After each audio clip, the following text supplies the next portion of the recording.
Hello, everyone, and welcome to State of the Game for, which date is it? It's the 7th of September, 2017. A lot of people are probably going, who's that guy? I'm not Hamish, I'm not Yannick. Hamish and Yannick are out of the country. So I'm Petter. I actually have one of these. That's me. And I'm usually right here, actually. Behind the scenes, this is where we take care of the camera and stuff. So that's where I am. Right now as well. But I'm not 100% alone. I actually have these wonderful gentlemen with me. I'm just going to let you say hello real quick. Hi, guys. Hey. Hey, look at that. How are you? I'm going to mute you again. So they're muted again. Before we start talking to them about, well, we're going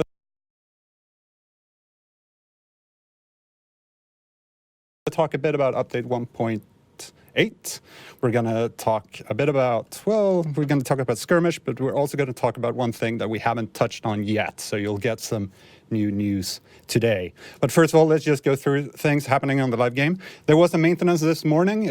It took care of some of the usual back-end stuff that we do on Thursdays.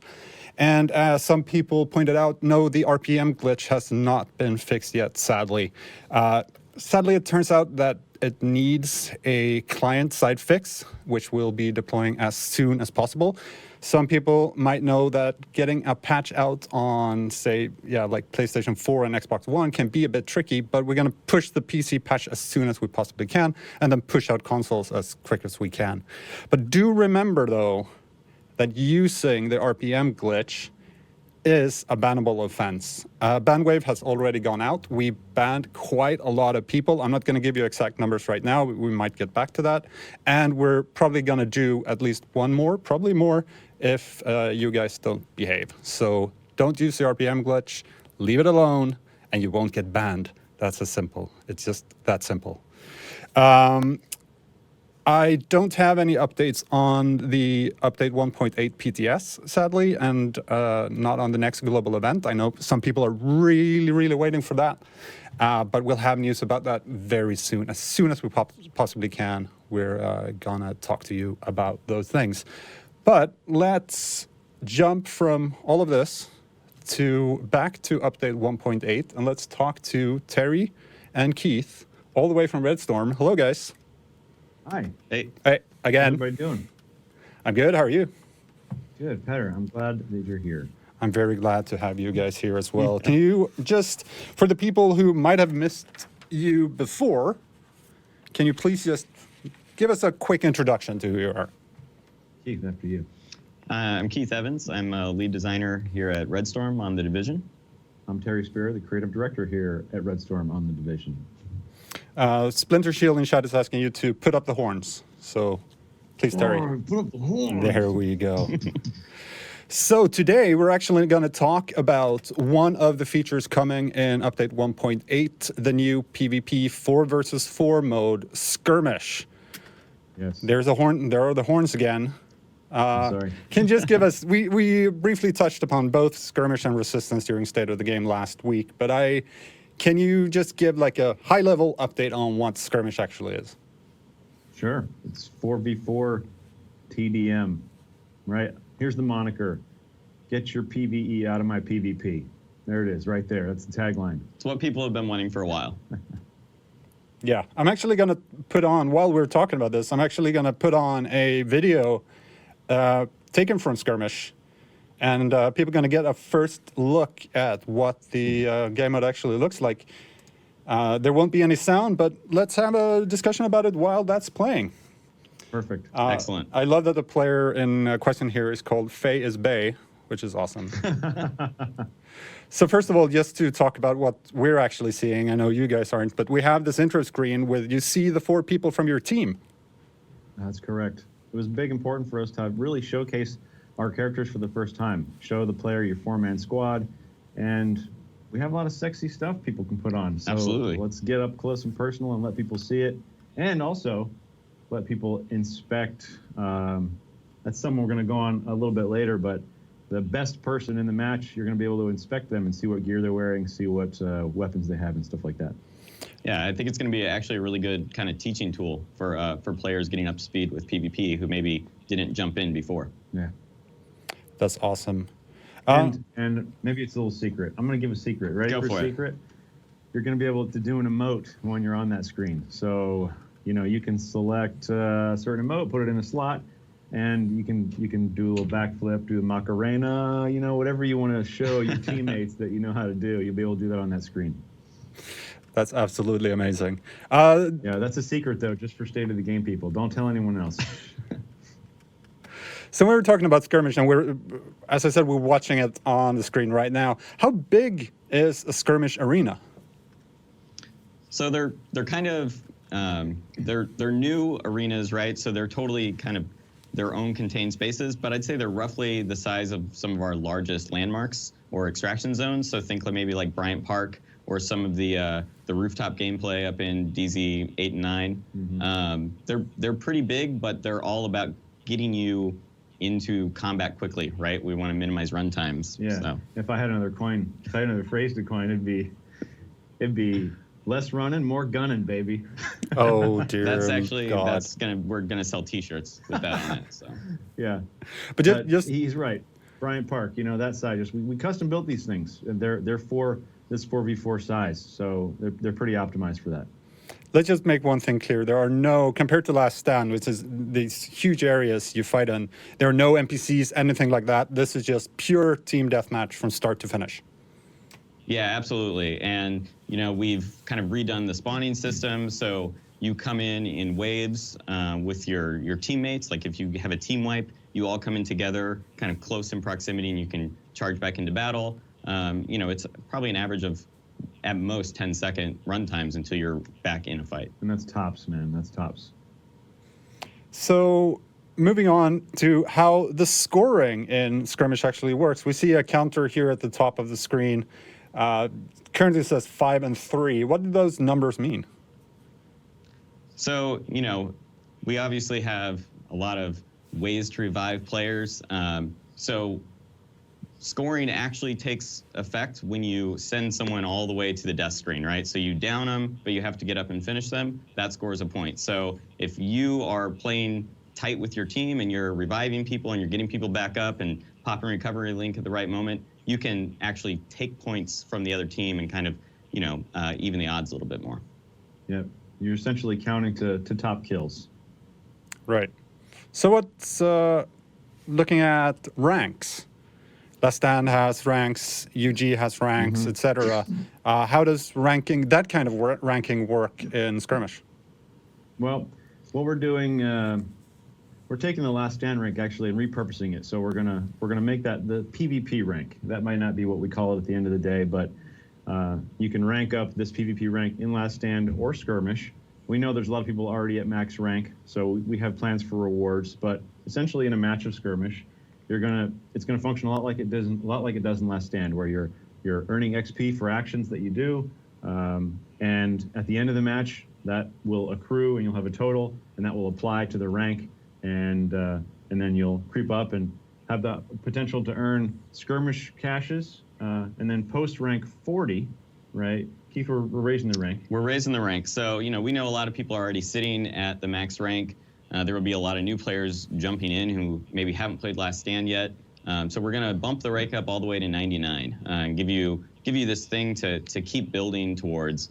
But then taking it one step further, at set increments after post rank 40, we'll be giving better rewards, unique rewards like classified caches. Classified caches, everybody. That's right. Yeah. So again, this will give players the opportunity who don't have Last Stand to increase that rank. You can earn the vanity and items that you weren't able to earn, before, and now you can push all the way to 99 and get classified caches. The GE's over. How do I get classy caches? That's awesome. It's important to note also that Skirmish is normalized, right? Before we talk about scoring, we talk about rewards and all that stuff. This is just like Last Stand. It's a normalized play. I wanted to point that out before we got any further. Right. I know we'll talk about balance later, but absolutely. Yeah.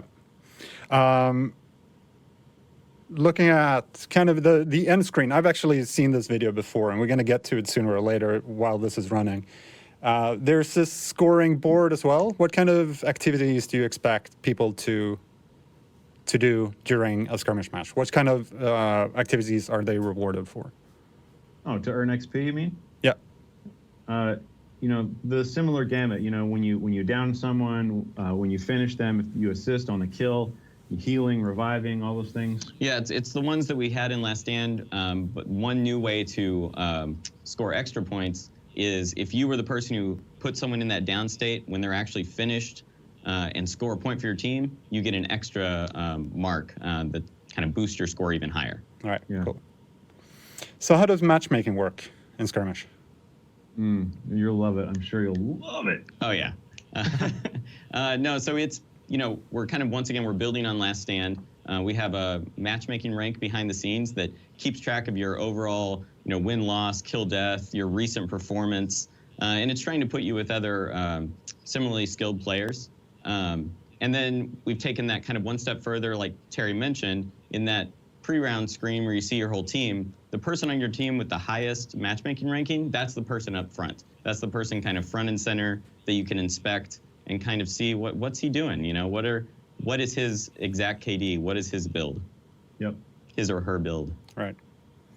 And how long are the matches? How have you balanced kind of the length of play of a skirmish match? Well, I think the PTS will help us really dial that in. As it stands right now, you're going to a kill count of 20 or a timer of 10 minutes. Yeah, so they're pretty snappy matches. You know, we want these to be kind of a fast, you know, session-based activity that you just kind of jump in and play a few really intense matches.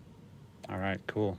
I think the match is slowly coming to a stop here on the screen, actually. They're going to let it run all the way, but we are going to talk about one more thing when it comes to update 1.8 that we haven't talked about before. It was hinted in certain articles that you would be able to do this. Oh, here's the victory screen now. I'm teasing it a little bit more, keeping people a bit interested. So there you go. There's the end screen. And it's not final. Yeah, you know, No. we're still iterating, but we're getting there. Yeah. But yeah, what we're going to talk about is actually what's called gear optimization. Boy, Yeah. that's exciting. What would you like to know about gear optimization, Petter? Well, first This of is the all, thing I am pretty excited for. what is gear optimization? That's a great question. I guess the best way to sum it up is it's the next evolution of gear improvement. You could already recalibrate, right? And there were some limitations on recalibration that we placed on you, and then we gave you the classified gear, and we said, hey, now you can recalibrate 2 stats. But now we're giving you the next step, right, which is essentially gear optimization, which will allow players to chase the ultimate build. Yeah, chase the perfect build. Yeah, chase it, baby. God rolls around the corner. So That's what it is. What kind of items is included in this system? So you're going to be able to optimize, you know, all your weapons and your 6 gear slots. So, you know, your chest piece, mask, things like that. And when you kind of optimize it, you're really going in, and anything that's not min-maxed, you're bumping slightly higher on that stat, right? And you can kind of incrementally push towards the perfect min-max build. Right. So why are you doing this instead of like the typical way we've done it before when it comes to increasing the power level of the players in the world? We've introduced a new world tier. Why aren't you doing that this time around? That's a good question. Yeah. Actually, we've had some great discussions about that with the ETF. ETF, what's up? Ultimately, we came to the fact that the conclusion that we just didn't want to reset people's progress on all the gear that they've spent time accumulating, you know, over the life of the summer. Absolutely. And so why not take a new approach? Why not? I mean, there's more stuff we're going to talk about how this works practically in the game, but essentially with gear optimization, we're revamping a lot of the visualization behind the gear and the numbers and that system. Give you something new to chase, give you new activities to chase that stuff in, stuff like resistance and stuff that will really test your power level.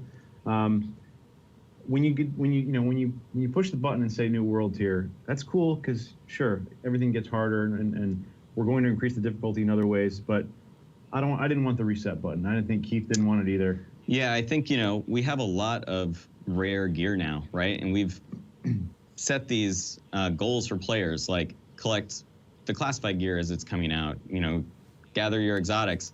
And a lot of people are still pushing towards that goal, and we have so much more to release, right? There's so many more carrots to put out there.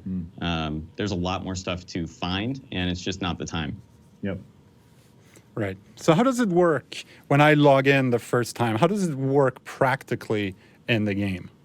Oh, Keith, are you ready? Yeah, so when you log into 1.8 the first time, you're on your character select screen, you see your gear score. It's not going to say 256 anymore.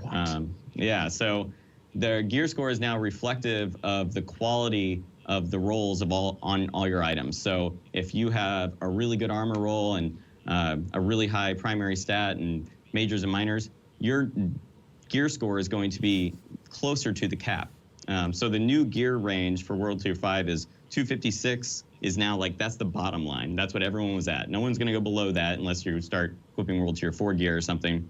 And you can push up to 286. That's the new cap. So running around the world, you'll see players with different gear score, your loadout screen. You might have your Lone Star build totally min-max and awesome, and now you're working on your Alpha Birds build and kind of boosting that gear score up.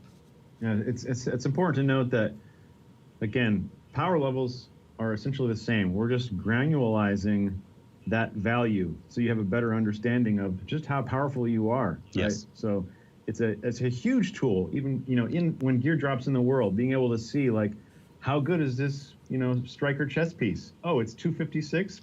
Nope. Oh, it's 270. It adds a lot of excitement to every gear drop, right? Like we're so used to seeing a gear set. Green loot pillar, and it's just like, well, I already have all that stuff, right? I guess I'm going to sell it. Well, now it's like I go up and I look at it, and if that thing drops with like a 282 gear score, I'm slotting it in. It's going to be better than what I have. Maybe I reroll one stat, It makes every loot drop a little bit more exciting. Yeah, it's super, super exciting. It's all kind of wrapped into one. This new visualization, the gear optimization. So, just imagine going to this new optimization station. I'm sure we'll talk about this in a minute, but there will actually be a place in Camp Clinton in the terminal next to the recalibration station. It's going to be an optimization station. You're going to take your gear there, and you're going to watch that number climb every time you go and optimize it. And so you get this physical, this tangible reward and visual identification that you are better, right, than you were before. I think Absolutely. It's huge. And if nothing else, then saying optimization station is kind of the best thing in the division right now. Yes. So last week on State of the Game, when we were showing off VSP, we discussed D-Tech, Division Tech, very briefly. So and we kind of hinted that it's going to be important in 1.8. So can you guys kind of tell us how Division Tech plays into gear optimization? Yeah, so, people have been collecting Division Tech for a while now, and it's been accruing, and there's not been a great use for it. Keith, how much D-Tech do you have? Not enough. I need to get more. I've seen people posting on Twitter like, I got 3,000 D-Tech, and I'm like, whoa, I'm not even close to that. But good for them. But now D-Tech and the default e-credit currency, those are going to be used to at that optimization station. So I'm telling you right now, if you want to start doing some D-Tech runs, it will be useful, and we're going to add a lot more ways to get D-Tech in 1.8. A lot of places around Westside Piers. Yeah, I think the Dark Zone, again, we'll play with all this stuff, but I think the Dark Zone will be the most lucrative place to get D-Tech. But as we talked about on the last State of the Game, it's going to be in Westside Piers, and as Keith mentioned, there'll be other ways to get it as well.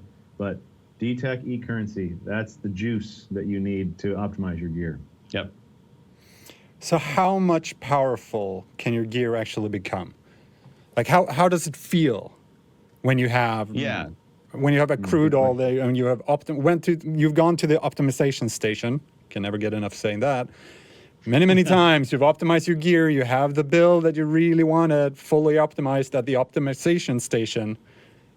How powerful do you feel? Well, go ahead, Keith, go.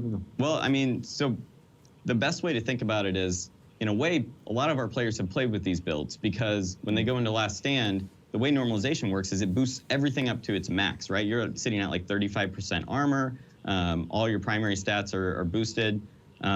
So in a way, we're giving you the ability to push to that kind of like perfectly min-maxed build that you've been playing in Last Stand and that you'll have in Skirmish, but use it everywhere in the game. So, you know, this is going to let you push further in PvE content than you could before.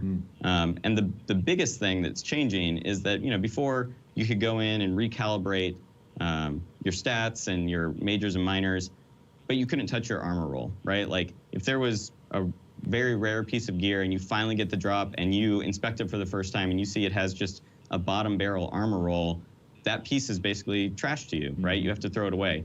Now you can take it to the optimization station, invest in this piece, and improve the armor roll all the way up to its max. So in terms of really raw power, that chasing that 35% armor is kind of the best thing that you can push for. It makes you feel a lot more resilient. Yeah, players have played with this power curve before, but you've never been able to see it or feel it in PvE because there was random elements. Now we're taking random out of the equation.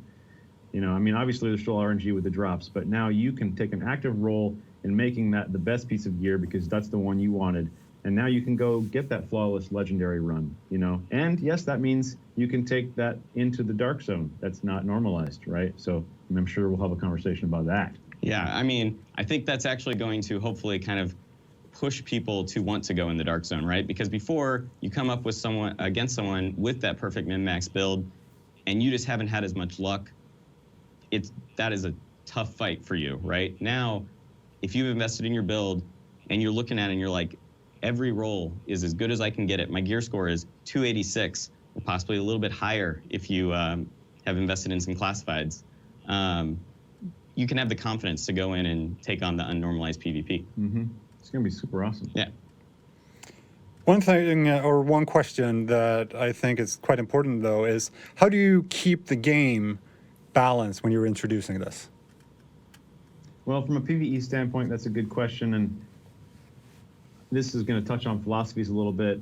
There's content right now that a lot of the player base can't finish. They can't do. And so we were very comfortable with giving players more power without increasing the power of the AI at the same time. So I want players to be able to finally finish those legendary missions. I want you to do those incursions because you are creeping towards this ultimate god role with gear optimization. So I think the balance is going to be wonderful. We've tested it a lot, and I know there's already people that can do that stuff with the gear they have. I would argue that maybe they've had really good luck with roles that allows them to do those things, along with player skills. So from a PvE standpoint, I'm not concerned, right? We're empowering these people. We're empowering even me, because there's stuff I can't do, damn it. But we're empowering them. Now, from a PvP standpoint, yeah, I mean, from PvP standpoint, like I said, you know, we've actually have a ton of testing on this because it's what we've been testing with Last Stand for, you know, the last 6 months or so. So now those Last Stand balance that players have been feeling, there's a chance to experience that also in the dark zone now.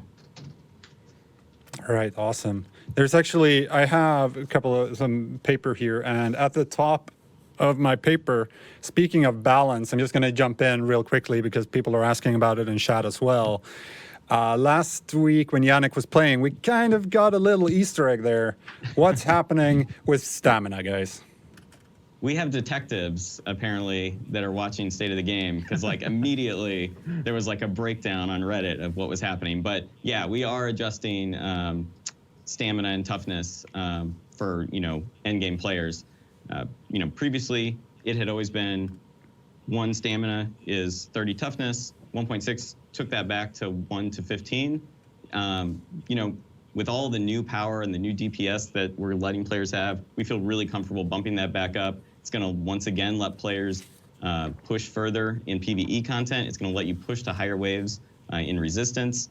And, yeah, it makes the game just overall feel more consistent in the time to kills. Yeah, and of course you're going to say, wait, doesn't that make it spongier, Keith? Not necessarily. You know, some of the classified gear, we're giving you reasons to push into the stamina build. We won't go into details about that, but you know, the increased DPS and things like that. It feels good. Yeah, it feels great. And this is one we've been playing with for a while, so I can't wait to get it on the PTS. Yeah. So let's jump real quickly back into gear optimization, and with the new gear score, or with the gear score being up through optimization, How about new Dark Zone brackets? Is that something? No, again, the power levels that players are going to be playing with are the same, right? So you'll go up against, right now, if you jump into the Dark Zone, there's potentially someone running with at the level of 286. You just don't know it, right? There's no way to visualize that. So in that sense, it's going to feel the same. Now, I'll be more powerful because I'll be able to optimize my gear. We're essentially telling everyone that you can be that guy who kills everyone in the Dark Zone, or you can feel that. We don't need a new tier for these players because they're already all playing together. We're just giving you a way to better differentiate all of that. Now you can just feel your character getting, more powerful with time. Yeah, we're taking luck out of it, essentially. Yep. All right.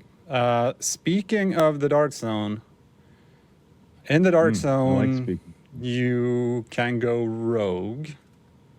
We're not going to talk about that today, but can we give a little tiny spoiler of what people can expect during State of the Game next week? Yeah, I'd love to. Yeah, Rogue 2.0, that's what we're calling it. A whole bunch of changes. I get shaky thinking about it because I love the Dark Zone. But as a teaser, one of the big elements of Rogue 2.0 in the Dark Zone is that friendly fire will now be off in the Dark Zone. There will be no friendly fire in the Dark Zone, which means you have a button press. There is a toggle to go rogue. No more accidental rogue. No more chasing manhunts and then accidentally hitting your buddy and then having the whole group turn to you because you're the weak prey at that moment. We'll talk all about what that button press means, how you do it, and all the other changes, a lot of them. We'll talk about next week. That was like the smallest little piece of it. Yes. So, but yeah, footage next week. Spread the word. Blow it up. Yeah. Yeah, I know you guys are super excited to talk about that.